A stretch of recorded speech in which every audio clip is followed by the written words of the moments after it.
Egaa akkamitti tsoomnaa silaa nyaanni tsoomuu foon nyaachaa tsoomuun ni danda'ama warroota jettaniif jechaadha.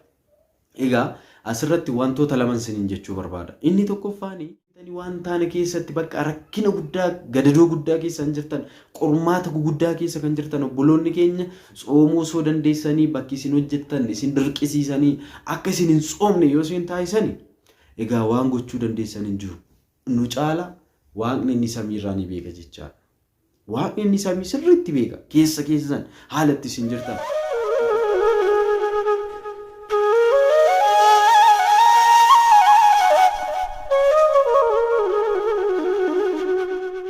Maqaa Abbaa kan Ilmaa kan Hafuura Qulqulluu Waaqayyo tokkoon ameen.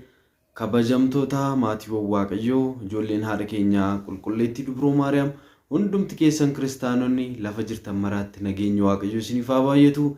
Akkam nagaa jirtu? Ani nagaa kooti. Waaqayyo guddaadhaaf haa galatu. Egaa yeroo hunda akkuma jennu arjummaaf dhiifamni Waaqa keenyaa araarsummaan Dubroo Maariyaam eegumsi ergamootaa kadhannaan qulqullootaa jaalalli duuka buutotaa hunduma keenya faana ta'u hunda kan caalu jaalala Waaqayyo jaalala hunduma keenyaaf haa kennu. Akkam nagaa jirtu? Biyya keessas biyya alaas kan jirtan ijoolleen biyya koo hundumti keessan bakka jirtanitti nageenyi Waaqayyo isiniif haa baay'atu isiniin jedha. Egaa warri yeroo jalqabaaf irra dhuftan baga nagaan dhuftan. Kun Sanbee TVdha. Sanbeen TV sagantaalee garaagaraa sagantaa ajaa'ibaa garaagaraa qopheessisanii simbira geessisaa jira waan ta'eef baga nagaan dhuftanii gaaffii keessan kamillee as keessatti gaafachuu ni dandeessu. Wanta isin hin galle barachuu dandeessu. Kanaaf subscribe gochuun mallattoo bilbila dawwalee fuuldura dhuftu tokkoon akka nu faana taatan maqaa Waaqayyootiin isin gaafadha. Kana malee immoo miseensonni keenya hundumti keessan iyyuu baga nagaan nu eegdan jecha egaa like share akka gootan isiniin jedha. Walumaa galatti hundumti keessan like fi share adaraa isiniin jedha. Egaa viidiyoo baay'ee isinitti tolee koomentii bareedaa kennitanii garuu like gootanii hin baatanii. Egaa hundumti keessan like godhaa. Viidiyoon kun nama hunda bira akka gahu yoo isin like gootan nama baay'ee bira gahaa waan ta'eef jechaadha. Egaa akka fedha keessanii taasisaa guyyaa har'aa kana kan nuti wajjin ilaallu mata duree isaa irraa akkuma argitanii kana malee immoo jalqaba baga tsooma guddicha gooftaa keenya Yesuus Kiristoos halkan 40 guyyaa 40tti tsoome anaaf isiniin tsooma nu barsiise akka ittiin fayyinu akka ittiin eebbifamnu nageenyi keenya akka ittiin sirraa'u manni keenya akka ittiin eebbifamu jireenyi keenya hundi akka jireenya tasgabbaahaa ta'u kan nu barsiise Waaqa keenya waan hunda keenya kan ta'e Yesuus Kiristoos baga tsooma guddicha gooftaa keenyaan isin gahee baga wajjin geenye. Egaa guyyaa boruu guyyaa hojja duree yookaan immoo wiixataa kaasee tsoomni kun ni eegala. Baga geessan isiniin jedha. Egaa waa'ee tsoomaa kanarratti wajjin baranna guyyaa har'aa akkamitti akka tsoomamuu qabu tsoomni kun immoo torban meeqa qabasa jedhu hundumti keenya iyyuu wajjin barannaa wajjin ilaallaa. Kana malee immoo torbanoota jiran hunda isaanii immoo tokko tokkoon gara fuulduraatti ni baranna jechaadha torban isaatiin. Egaa bakkuma jirtanitti irra deebiin nageenyi Waaqayyo isiniif haa baay'atu. Arjummaaf dhiifamni isaa isiniif haa baay'atu. Atiksee eegumsi kee Waaqa koo jaalalli kee naaf baay'ate oolmaan kee Waaqa koo galata kee. Egaa tsoomni manni kiristaanaa Ortodoksii Tawaahidoon kiristaanni hundi tsoomuu qaba jettee diriirsite tsooma torbatu jira jechaadha. Tsooma meeqa? Tsooma torba jira jechaadha. Tsoomni torban kun tokkoffaa tsooma raajotaa kan jedhamudha jechaadha. Tsooma raajotaa kan nuti jennu isa kamiyyuu jettanii gannaa tsoomii kan jedhamu jechaadha. Lammaffaan immoo egaa gannaa tsoomii irratti maaliif akka tsoomamu egaa gooftaan keenya Yesuus Kiristoos dhaloota isaatiif raajonni dubbachaa turanii. Kana malee immoo Addaamis tsoomaa ture raajonni tsoomaniiru Dubroon Maariyaamis tsoomteetti. Yesuus Kiristoos ufaatii isaa kan ittiin raajonni hawwii guddaadhaan itti eegaa turanidha jechaadha tsoomni kun. Kanaaf tsoomna inni kan biraa immoo tsooma gahad tsoom kan jedhamu jechaadha. Gahad tsoomiin immoo guyyaa cuuphaa kan tsoomamu. Har'a fakkeenyaaf gaafa cuuphaa taabonni bahee gara lagaa bu'u tsoomame roobii fi jimaata yoo ta'e guyyaa sun immoo akka nyaatamu jechaadha. Kan ittiin jijjiiramu jechaadha. Kan har'aa kan boruu har'a kan ittiin tsoomamudha jechaadha. Inni gara biraa immoo Tsooma fayyinaa jedhama. Tsoomni fayyinaa immoo tsooma roobii fi jimaataati jechaadha. Akkuma yeroo hunda gaa nuti amma roobii fi jimaata akkuma tsoomaa jirru. Sababni isaas gaa kana roobii fi jimaata yaaddachaa tsoomuu qabnu nuti maalidha? Gooftaa keenya Yesuus Kiristoos yeroo fannisuuf ka'an yeroo ajjeesuuf ka'anitti gaa warri Ayhuudota maal godhani Fariisonni egaa gaafa roobii irratti mari'atanii gaafa jimaataa isa qabatan jechaadha. Gaafa roobii irratti mari'atanii irratti dhaadatanii akkamitti akka qaban irratti waan baay'ee kakkaroorsaniiru jechaadha. San booda gaafa jimaataa qabanii rakkina makaraa baay'ee sun anaaf isiniif argee jechaadha. Inni kan biraa immoo amma tsooma sadi ilaalle tsoomni inni afraffaan immoo tsooma Nanawwee jedhama jechaadha. Guyyaa yeroo darbe keessatti gaa tsooma Nanawwee kanaaniif tsoomni irraa kan isheen tsoomamtu guyyaa sadiidha. Guyyaa sadi kana keessatti inni maalidha sababni itti tsoomamu? Macaafa Yoonaas raajicha boqonnaa tokko kaastanii hunda isaa yoo dubbistan seenaa isaanii argattu jechaadha. Macaafa raajii Yoonaas boqonnaa tokko. Innis uummanni Nanawwee waan Waaqayyoon jaalanne hammeenya guddaa waan hojjetaniif guyyaa sadi keessatti ni baddu jedhamanii raajiin isaaniif dubbatame. San booda gara Waaqayyootti horiin osoo hin hafiin horiin illee gara Waaqayyootti akka tsoomtuuf jechaadha. Horiin illee afaan hidhamtee namni hunduu daa'ima hanga guddaatti hamba namicha biyya bushuu hanga mootitti jilbeeffatanii gara Waaqayyootti bu'anii jireenya hammaataa keessa badii keessa akka Sodoomiif Gaamoraatti akka ni badu ture ibiddaan akka sun jalaa guyyaatti rakkina kana jalaatti bahan isa yaaddachaa tsoomna jechaadha. Inni shanaffaan inni afur laallee irraa amma inni shanaffaan immoo tsooma guddicha kana jechaadha. Kan amma tsoomaa jirru tsooma abiyyi tsoom yookaan tsooma gooftaa. Inni immoo maaliif tsoomama yoo jenne egaa amma baranna akkamitti akka tsoomnus jechaadha. Inni isa itti tsooma kanatti nan deebi'a. Tsoomni inni jaaffaan immoo tsooma duuka buutotaati jechaadha. Tsoomni duuka buutotaa immoo akkamidha? Gooftaan keenya Yesuus Kiristoos du'ee erga du'aa ka'ee duuka buutota isaa hundaan egaa barsiisee afaan ittiin dubbatan hafuura qulqulluu ergee fi boodas maal jedhe? Deemaa maqaa abbaa ilmaa hafuura qulqulluu jedhaati warroota hin amanne hunda barsiisaa cuuphaa duuka buutota koo taasisaa jedhe isaan gaggeesse jechaadha. Yeroo kana isaan gara barnootaatti gara tajaajilaatti otoo seenin dura maal godhan? Ni tsoomani jechaadha. Hin kadhatanii waaqa isaanii kadhatanii addunyaa kana bakka 12tti addaan hiratanii addunyaarra naannanii mootummaa Waaqayyoo dhiyaattetti wangeelatti amanaa kan amanii kan cuuphame ni fayya kan hin amanne kan hin cuuphamne garuu itti murtaa'a. Karaan jireenyi dhugaan Yesuus Kiristoosiin ala hin jiru. Yesuus Kiristoosiin amanaa jedhanii kan itti barsiisaa turanidha jechaadha. Kana yaaddachuun nuti hin tsoomna jechaadha. Kanarraa maal hubanna? Waan tokko hojjechuun keenya dura gara waan ta'etti deemuu keenyaan dura maal gochuu qabna? Bakka kadhannaa tsoomni saganni akka nu barbaachisu jechaadha. Kanatti yaaddanna jechaadha. Egaa inni torbaffaan inni dhumaa immoo maalidha? Kabajni ishee hundaa ol kan ta'e addunyaan kun kan taasisuu hin dandeenye samiif lafni kun kan baachuu hin dandeenye ibidda bara baraa ibidda ulfaataa teessoo isaa ibidda kan ta'e naannoonni jiru hundi ibidda kan ta'e arjummaa isaaf dhiifama isaatiin uummata hunda kan sooru kan jiraachisu garaashitti kan ba'atte kabajni ishee hundaa ol kan ta'e giiftotaa haadhotaa kan taate ilma Waaqayyoo Kiristoosiin deessee kan nu badhaaste tsooma haadha keenya qulqulleetti Dubroo Maariyaam jechaadha. Tsoomni kun immoo tsooma kana ishee yaaddachuudhaan ni tsoomna jechaadha. Innis guyyaatti du'aa ka'uu isheetti yaadnu jechaadha. Duuka buutonni gooftaa keenya Yesuus Kiristoos du'aa ka'umsa ishee guyyaatti arganiitti tsoomanidha jechaadha. Kanas immoo Waaqayyo nagaaf jaalalaan achi yoo nu ga'e maaliif akka tsoomnullee ni baranna jechaadha. Tsooma kana garuu du'a haadha keenyaa guyyaatti argine ol ba'uu ishee jechaadha. Kanaafidha faarfattoonni keenya Maariyaam ol baatee gara gannataa ergamoonni gooftaa gammachuun itti maarsanii ol baatee gara gannataa jennee kan faarfannu jechaadha.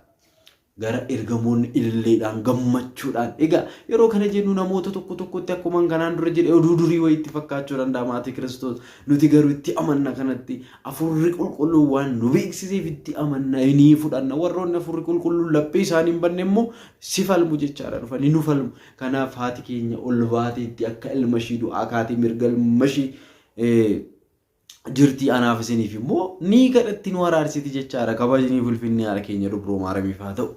Egaa guyyaa kana akkasitti yaaddanna. Egaa guyyaa irraa kan laallu tsoomni abiyyi tsoomii yookaan tsoomni guddaa kun maaliif tsoomamaa isa jedhu maaliif tsoomna yoo jenne.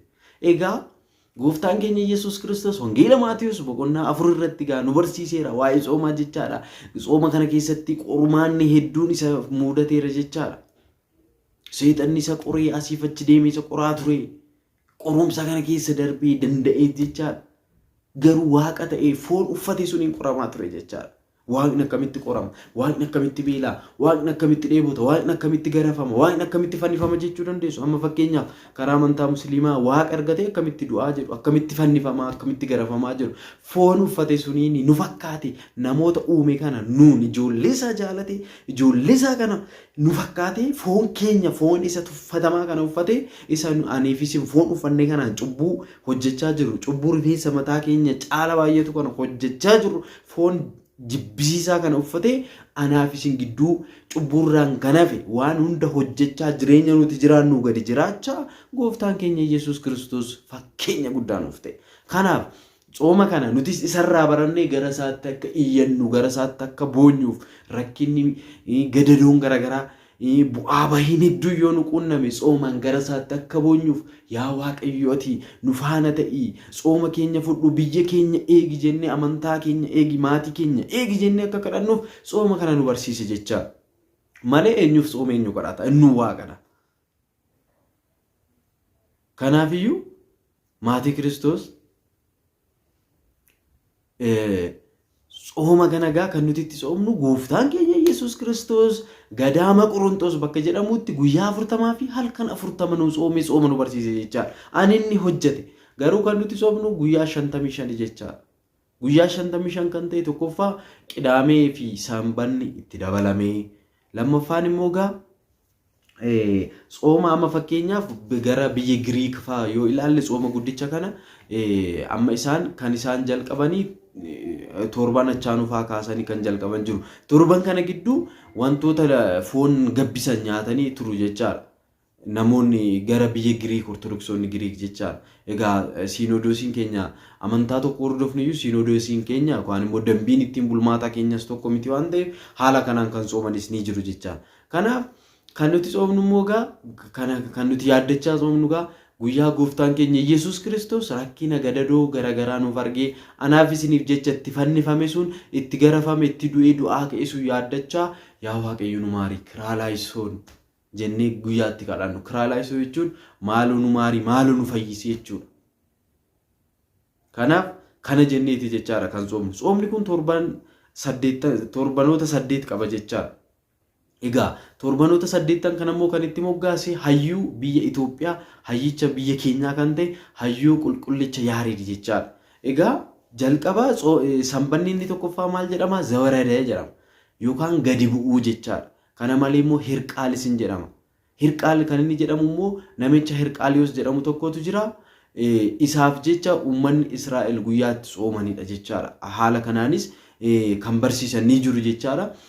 Egaa fakkeenya Hirqaal kan jedhamuuf tsooma Hirqaal kan jedhamu Hirqaaliyoos namichi jedhamu kuni fannoon Kiristoos gooftaa keenyaa yeroo itti bade suni biyya Israa'elitti akka deebi'u kan taasise yookaan immoo kiristaana waan tureef waraana irratti namoota baay'ee waan dhiiga dhangalaaseef waan ajjeeseef inni Waaqayyo dhiifamas akka godhuuf dhiiga dhangalaasisu Waaqayyo akka isaan gaafanneef isaaf tsoomanii waan ta'eef torban kun Hirqaal jedhama. Akkasittis nu barsiisu jechaadha manni amantaa keenya. Inni gara biraa immoo Zawaradeedha jechaadha. Zawaradee jechaan immoo gadi bu'uu jechaadha. Torban jalqabaa jechaadha. Kunis maalidha? Egaa jalqaba yeroo Waaqayyo gadi bu'u. Egaa Zawaradee gadi bu'u yeroo jennu Waaqayyo samiirraa gadi bu'uusaa samiirraa gadi bu'ee garaa qulqulleettii Dubroo Maariyaam keessa bulee ji'a 9 fi guyyaa 5 booda dhalachuusaa addunyaa kana keessa deddeebi'ee anaaf isiniin fayyisuusaati jechaadha. Torban kana kan nuti itti yaaddannu jechaadha. Kanaaf maal jedhame? Zawaradee yookaan gadi bu'u. Afaan Giiziitii Zawaradee. Afaan Amaariffaatiin immoo Mawrad. Afaan Oromiffaatiin immoo gadi bu'uu jechaadha. Kanaafiyyuu Zawaradee jedhamee torban kun ni waamamaa jechaadha. Torbanni lammaffaa immoo qiddeesti jedhama. Qulqulleettii sanbata guddaa kabaji jedhee akkuma Waaqayyo nu barsiise guyyaa sanbata guddaa guyyaatti kabajnudha jechaadha. Sadaffaan immoo Mikuraab jedhama. Mikuraab jechaan manneen bakka Israa'eloonni itti wal quunnamanii itti wal gahan itti mari'atan itti baratan waan ta'eef Yesuus Kiristoos guyyaa sun achitti argame guyyaa itti barsiisedha jechaadha. Mikuraab kanarratti manni koo mana sagadaati malee mana kadhannaati malee mana nigdii miti jedhee warroota achi keessatti mana daldala mana amantaa keessatti waan garaagaraa taasisan guyyaatti areedha. Afraffaan immoo Matsaaguu jedhama jechaadha. Matsaaguu jechaan immoo namicha dhukkubsatee waggaa 38 algaarra ciise guyyaatti fayyisedha. Shanaffaan immoo yookaan immoo Ikkul Tsoomii Qixa Tsoomii jedhama. Inni immoo Dabra Zayit jedhama jecha. Dabra Zayit kana irratti immoo dhufaatii lammaffaasaa guyyaan kun guyyaa baay'ee ulfaataadha jecha. Guyyaatti lammaffaa dhufaatii isaa yeroo lammaffaa dhufu Kiristoos kabaja isaa guddaadhaan ergamoota isaa lakkaawwamneen marfamee yeroo dhufu sun wantoota ta'an dhufaatii lammaffaa irratti wanta ta'e kan yerootti barsiifamu yerootti dubbatedha jecha. Jaaffaan immoo Gabriheer jedhama. Gabriheer immoo tajaajilaa amanamaadha jechaadha. Tajaajiltoota sadiitu jira ture isaan keessaa isa amaname isa hin amanamne guyyaatti barannudha. Waaqayyo achiin nagaan nu hagamu baranna hundasaa. Torbaffaan immoo Hosaa'inaa jedhama jechaadha. Hosaa'inaa ilma Daawitiif kan jedhamu Hosaa'inaa Ba'aariyaam jechuudha jechaadha. Hosaa'inaa jechuun hiikni isaa qoricha akka ta'e guyyaa sun immoo waan baay'eetu ta'e isasitti baranna. Inni 8ffaan immoo maal jedhama? Tinsaa'ee yookaan immoo du'aa ka'umsa isaati jechaadha. Egaa haala kanaan baranna waan ta'eef Waaqayyo tsooma keenya gana nagaaf jaalalaan achiin nu hagamu hundasaa akkasitti baranna. Kanaaf guyyaa irraa kana egaa warroonni biyya garaagaraa jirtan immoo ni jirtu obboloonni keenya. Obboloonni keenya keessattuu biyya Arabaa garaagaraa jirtan qorumsa guddaa argitu jechaadha yeroo tsooma kanaa. Qorumsa garaagaraa ni argitu. Otoo tsoomuu barbaaddanii warri isin biraa hojjettan akka isin hin tsoomne kan isin taasisan ni jiru jechaadha. Otoo tsoomuu barbaaddanii waan tsooma hin qabne nyaachuu osoo barbaaddanii egaa foon qofa akka nyaattan aannan waan tuqeefaa waan killee tuqeefaa akka nyaattan egaa walumaa galatti warroonni biyya alaa keessa jiran nyaata isaanii keessaa foon hin dhabamu waan ta'eef kan isaan nyaatan qofa akka nyaattan kan isin taasisan jiru jecha. Kanaafiyyuu isa kanoo akkamitti tsoomnaa warroota jettanii kanaan duras waggoota darban keessas yeroo tsoomni seenu gaaffii baay'ee nu gaafattaniitu jechaadha keessaanii. Kanaaf egaa warroonni keessaan gaaffii na gaafattan amma sirran deebi'aa irrasi WhatsAppiin koo foormaatii waan jalaateef silkiin koo akkarutti faayilii silkiin namaa faayilii koo waan badeef egaa warroonni gaaffii kanaan dura na gaafattanii maaliif nuuf deebisuu didee akkanaan hin jenne egaa ni beektu WhatsAppiin foormaatii taanaan lakkoofsi bilbilaas faayilii hunduu ni bada waan ta'eef na jalaa badeeraa akka deebitanii na dubbistanii isiniin jedha. Egaa akkamitti tsoomnaa silaa nyaanni tsoomuu foon nyaachaa tsoomuun ni danda'ama warroota jettaniif jechaadha. Egaa asirratti wantoota lama isiniin jechuu barbaada. Inni tokkoffaani warroonni osoo tsoomuu dandeessanii foon nyaannee tsoomuu ni danda'ama jettan kun cubbuu guddaadha jecha akka hin dubbanne yoo waan akkana. Otoo tsoomuu dandeessanii bakka tsooma kana warroonni dhiistan egaa tsoomuu osoo dandeessanii tsoomuu hin dhiisina.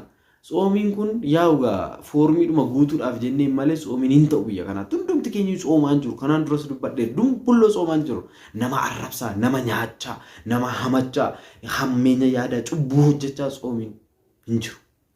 Haa ta'uutii Waaqayyo immoo akka dhiifama isaatti nu faana waan jiruuf waan kadhannu hundaa waan nu deeggaruuf egaa akka gaarummaa isaatti dhiifama isaatiin tsooma keenya akka nurraa fudhatu beekna. Akka keenyaan miti Waaqayyo jechaadha. Kanaafiyyuu warri tsoomuu dandeessanii tsooma dhiistan adara tsooma keessa waan guddaa argattu maal naan jedhe jettu waan guddaa argattu waan ta'eef tsooma garuu waan hin taane keessa seentanii waan taane keessatti bakka rakkina guddaa gadadoo guddaa keessa kan jirtan qormaata guddaa keessa kan jirtan obboloonni keenya tsoomuu osoo dandeessanii bakki isin hojjettan isin dirqisiisanii akka isin hin tsoomne yoo isin taasisanii egaa waan gochuu dandeessan hin jiru nu caala waaqni inni samiirraa ni beeka jechaadha. Waaqni inni samii sirriitti beeka keessa keessan haalatti isin jirtan of ajjeesaatii immoo beela haati beela du'aati naa tsoomaa kan jedhus immoo hin jiru Waaqayyo jechaadha. Yoo tsoomne ofumaaf yoo dhiisnes ofumaaf waan ta'eef kanaaf hamma isinii danda'ametti tsooma egaa nyaachaa tsoomuun foon nyaachaa tsoomuun tsooma yoo jedhamu baatellee egaa yaa Waaqayyo jedha garaa keessanitti yaa Waaqayyo kan tsoomu haala naa mijeessi jedha. Kana malee immoo otoo fakkeenyaaf biyya laa foon malee waan biraa hin jirre biyya foon bichaa nyaatan osoo deemtanii foonuma sunu nyaachaa soomtu malee agabuun duutan. Seerri akkas jedhus hin jiru. Manni amantaa akkasitti dirqama biyya foon bichaa jiru deemtanii foon dhiisitii amma soomiin hiikkatutti agabuu bulii oolii kan jedhu hin jiru. Manni amantaa akkatti hin barsiistu. Yoo dandeesse soomi yoo danda'u baatte dhiisi. Bakka dirqama hin qabdu jechaadha. Yoo soomte ofii eebba argatte yoo dhiiste ofumaafi. Kanaaf yoo sin dirqisiisanii foon malee waan sooma qabu malee sin nyaachisuu didan egaa waaqa keessan kadhadhaatti ganama ka'aati sagadaa amma siniif danda'ame turaallee sooma amma siniif danda'ame egaa waaqayyo haala sinii mijeessa waan ta'eef jechaadha. Amma siniif danda'ame amma sa'aatii 6 amma sa'aatii 9 tura. Maaliif isin otoo soomuu barbaadanii isaantu sin dirqisiise malee isin barbaadanii miti jechaadha. Namoonni tokko isaan amma dubbadhe kana akkamitti akkasitti soomaan hin jetta nyaatanis foon nyaachaa soomuun jiraayi jettanii amma gaaffii xaxoona gaafachuu dandeessu. Gaafa isinirra gahe garuu ni argitu jechaadha. Otoo gaaffii naman gaafatiin dura osoo ana ta'e akkam godha jedhaa yaada. Obboloonni keenya biyya garaagaraa jira rakkatanii otoo soomuu barbaadanii rakkataniiti. Sun immoo sooma keessa soo jirtanii otoo soomuu dandeessaniiyyuu asii soomaarra nama irratti gufuu ta'uu miti jechaadha. Kanaaf haala kanaan irra deddeebi'uun yookaan immoo soomuunis haala kanaan deddeebi'uun ni danda'ama jechaadha. Waaqayyo haala isiniif haa mijeessu. Soomni kun kan jaalalaa kan nageenyaa kan tokkummaa nuuf haa ta'u.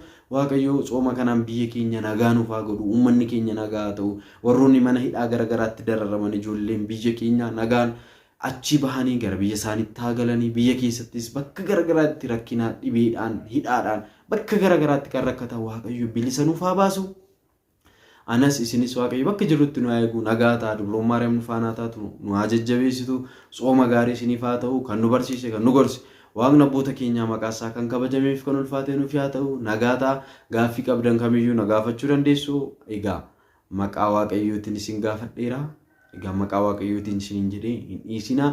Namoonni viidiyoo kana ilaaltan nama 1,000 yoo taatan namoonni 1,000 suniyyuu viidiyoo kana laayikii isaa akkanaa kennaafi isaa akkanaa yoo ta'e jibbeera jechuudha. Isaa akkanaa laayikii akka kennitaniif maqaa ilma Dubroo Maariyaam Kiristoos isin gaafadha. Egaa maqaa kana dhageessanii irra dabartan yoo ta'e yaada keessanii nagaa ta'aa isiniin jedha. Galanni waaqayyoof ulfaadhaa. Ameen.